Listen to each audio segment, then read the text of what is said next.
to make that announcement later. Unfortunately, all of this good is happening for our country. This administration is working hard on behalf of the American public every day, but the mainstream media continues to be focused on a sensationalized story from the failing Atlantic magazine that is falling apart by the hour. Here are the facts. The National Security Advisor has taken responsibility for this matter, and the National Security Council immediately said, alongside the White House counsel's office, that they are looking into how a reporter's number was inadvertently added to this messaging thread. We have said all along that no classified material was sent on this messaging thread. There were no locations, no sources, or methods revealed, and there were certainly no war plans discussed. The Atlantic has even admitted this themselves. Their release of these internal messages validates the truth, which we have been saying all along. If this story proves anything, it proves that Democrats and their propagandists in the mainstream media know how to fabricate, orchestrate, and disseminate a misinformation campaign quite well. And there's arguably no one in the media who loves manufacturing and pushing hoaxes more than Jeffrey Goldberg. Goldberg is an anti-Trump hater. He is a registered Democrat. Goldberg's wife is also a registered Democrat and a big Democrat donor who used to work under who? Hillary Clinton. This is the same Jeffrey Goldberg who infamously lied about weapons of mass destruction to get us into the Iraq War, which cost trillions of dollars and thousands of American soldiers. And how else has Goldberg discredited himself?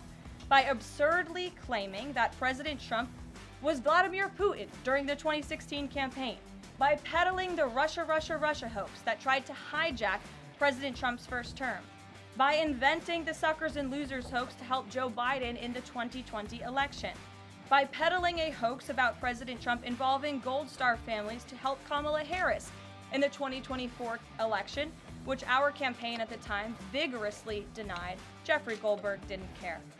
There's more, but we don't have all day, and we can now add this Signal hoax to this very long list. The real story here is the overwhelming success of President Trump's decisive military action against Houthi terrorists. On March 15th, President Trump ordered a series of military operations against the terrorist Houthis to defend U.S. shipping assets in the Red Sea, restore freedom of navigation for international shipping, and defend the United States from enemy threats. United States forces successfully struck dozens of targets across Houthi-controlled territory. And as a result of these actions, several Houthi leaders were killed, including the Houthi drone chief, his deputy, and several of their drone experts and other key leaders. We also destroyed command and controlled facilities, weapons manufacturing facilities, and advanced weapons storage locations. And it's important to remember why this powerful action took place in the first place. Because of Joe Biden's incompetence and pathetic weakness on the world stage for years, the Houthi terrorists grew emboldened. Immediately after taking office in 2021, Joe Biden removed the Iran-backed Houthis from the foreign terrorist organization and specifically designated global terrorist list. Did anybody in this room ask the Biden administration at the time why they made such a stupid mistake? This reckless action undid the designation put in place by President Trump during his first term, and what followed was predictable and devastating. The Houthis targeted U.S. military ships and aircraft, hit commercial ships, including U.S.-flagged vessels, threatened our personnel overseas, and attacked our allies in the region. This resulted in more than a year of U.S.-flagged commercial ships being prevented from safely sailing through the Suez Canal, the Red Sea, and the Gulf of Aden. This had a massive negative impact on global trade of the economic security of the United States. Joe Biden was the commander-in-chief, and he sat on his hands while the United States of America was bullied and embarrassed by terrorists. President Trump and his team are putting a stop to these threats and restoring American strength around the world. The Trump peace through strength approach means no terrorist force will stop American commercial and naval vessels from freely sailing the waterways of the world. But unfortunately, this is not what the Democrats and the media want to talk about. They are focused on a coordinated campaign to try and sow chaos in this White House. And this has been the most successful first 2 months of any administration ever, which is exactly why they are doing this. We are not going to bend in the face of this insincere outrage. And here's just one example of how bad faith the Democrats' criticisms are. Democrat Senator Mark Warner is hysterical over the use of Signal, which is an approved decrypted app, in the killing of Houthi terrorists. But Senator Warner himself used Signal to work with a lobbyist for a Russian oligarch to connect the disgraced Steele dossier author who started the Russia hoax, which Jeffrey Goldberg later reported on. How ironic.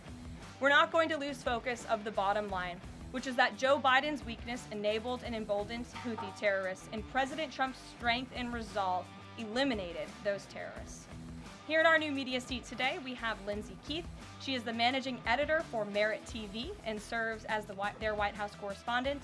Merit TV launched 1 year ago and creates and distributes content across diverse platforms. We're glad to have you with us, Lindsay. Please kick us off. I appreciate it and this opportunity for Merit TV. Two questions, if I may. One on Signal, one on the economy. Sure. On Signal, how comfortable is the president with what was shared so far now that the chain has been released? The president's view on all of this remains the same today as it did yesterday. And I think it speaks volumes about the leadership of this president that he went directly to all of you, members of the press corps. He was asked, do you want someone else to go out and do a briefing? And he said, no. I will tackle this story. I will discuss it. The people need to hear from me about this situation. And so his thoughts on this remain the same today. He has placed great trust in his national security team. And as for the usage of Signal, as the president said yesterday, as the CIA director has testified under oath, this is an approved app. It's an encrypted app. The Department of Defense, the Department of State, the CIA has it loaded onto government phones because it is the most secure and efficient way to communicate. As for, again, the original situation in this messaging thread, the National Security Council, the White House counsel's office continues to look in to how this mistake, which the National Security Advisor has owned, occurred, and the president has ensured they are doing that. On the economy, consumer confidence hit a 4-year low this month. Can you help explain to the American people how tariffs will help them in the long run? Yeah, absolutely, and I'm grateful for the question. The American public will hear later this afternoon from the president directly on the topic of tariffs. And as you all know, April 2nd day, President Trump has proudly dubbed it Liberation Day for our country. What he means by that is it will be a day where the United States of America will no longer be ripped off by nations around this world. It will be a day where Americans finally see free and fair trade practices restored. We are no longer going to allow our allies, our competitors, and our adversaries to take advantage of American workers. And if you think about your hometown and the state that you grew up, Main Street looks a lot different today than it did many years ago. And President Trump wants to restore America as a manufacturing superpower around the globe. He wants products to be made right here in our great country with great hardworking American hands that will ultimately result in higher wages and more money in the pockets of the American people. And he's also, in addition to tariffs, also determined to pass tax cuts later this year, as he did successfully in his first term, to put even more money back into the pockets of hardworking Americans. Drop your comment below. Like if you want more quick and direct updates. Subscribe to OFAST News Brief so you don't miss anything. What do you think about this?